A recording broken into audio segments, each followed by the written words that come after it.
नमस्कार मित्रों, आज तीसरा दिन है हमारा और सुबह के 7 बज चुके हैं और हम अंदर से टेंट को लॉक करते हैं क्योंकि चेन दोनों साइड से होती है अंदर और बाहर। तो कोई बाहर से इसको ना खोल दे तो 2 चेन हम इसको लॉक कर लेते हैं और अंदर पूरा अंधेरा रहता है टेंट में।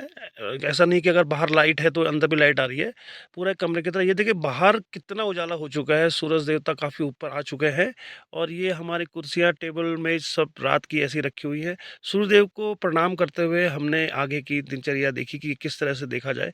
तो पैडी भाई भी उठ चुके हैं, हमने अपना फ़ोन चार्जर लग दिया है और रात के बर्तन लेके हम ऊपर चले गए हैं, ऊपर वाले घर में इसको धुलवाने के लिए। हमने आटा रखा, चावल लेके हम दिन की तैयारी कर रहे हैं। तो इसी तरह मेहनताने इतना मेहनत करने के बाद हमको मिली है 2 चाय हमारा मेहनताने के रूप में। मम्मी बहुत अच्छी चाय बनाती है। तो सुबह की 2 चाय तो हमारी ज़रूर सब कुछ छोड़ के हम यहाँ पे आता है। हमारे वहाँ पे कुछ मेहमान आने वाले हैं जिसके लिए हमने कमरों की थोड़ी दिशा निर्देश देखे। उसके बाद हम बैठ गए टेंट के पीछे क्योंकि धूप लग रही थी, तो बहुत बढ़िया यहाँ पे बढ़िया छाया लग रही थी। आज मम्मी ने बनाई थी लाई की सब्जी और झोली जिसको आप लोग कढ़ी भी कहते हैं। तो इसका हमने आनंद लेते हुए हम अपने नीचे टेंट में आ गए। यकीन मानिए धूप के कारण टेंट के अंदर इतना अच्छा टेम्परेचर मेंटेन था कि हम आते ही वहाँ पे सो गए और हल्की एक हमने नींद भी ले ली। बड़े भाई ने थोड़ी लकड़ियाँ काटी, उसके बाद हमने पिनालू को उबालने के लिए रख दिया, जो बहुत ही टेस्टी और आज इसी की सब्ज़ी हम बनाने वाले हैं। इसको ऐसे भी कच्चा खाया जाता है उबालने के बाद। तो हमने उसके बाद जब थोड़ा वो पक गया उसका आनंद लिया और यकीन माने बहुत बढ़िया कंदमूल फल। आज ये सब्ज़ी भी हमने खुद बनाई थी, तो मैंने भी थोड़ी लकड़ी उसमें काटी क्योंकि शाम के लिए हमको लकड़ी की आवश्यकता पड़ने वाली थी। और उसके बाद हमने कंद ये जितने भी हमारे कंदमूल फल जिसको हम पिनालू कहते हैं, इसको हमने छिला और साथ में बनाई हमने उसी चूल्हे में चाय, जो असली कैंपिंग का मज़ा दे रही थी। हमने कुछ पिनालू को आग के अंदर भी रख दिया था, राख के अंदर, जो बाद में हमने निकाल के खाई तो वो स्वाद में उससे भी ज़्यादा स्वादिष्ट हो रही थी।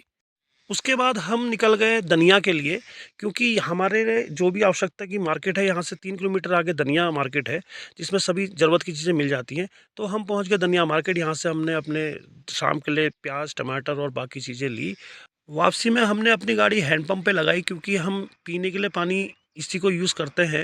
वैसे घर में आरओ भी लगा हुआ है लेकिन ये पानी इतना ज़्यादा मीठा है कि हम इसको पीने के लिए हम इसी को जब भी दनिया जाते हैं तो वापसी में यहाँ से 2 गैलन या 3-4 गैलन हम पानी भर के यहाँ से ज़रूर लाते हैं।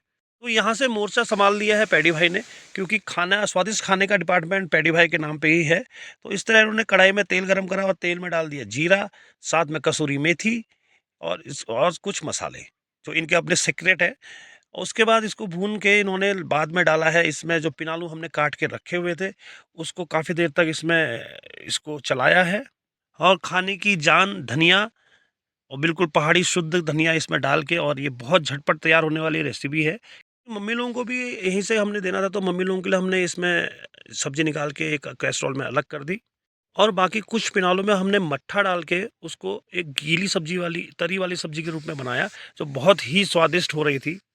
हमने इस तरी वाली सब्जी को भी मम्मी लोगों के लिए अलग से निकाला। मम्मी लोगों को खाना देने के बाद हमने अपने लिए उबाल लिए अंडे, जिसमें उसमें पहाड़ी नमक डाल के और धनिया डाल के पैडी भाई ने बहुत ही लाजवाब अंडे का स्वाद भी हमें रात को चखाया।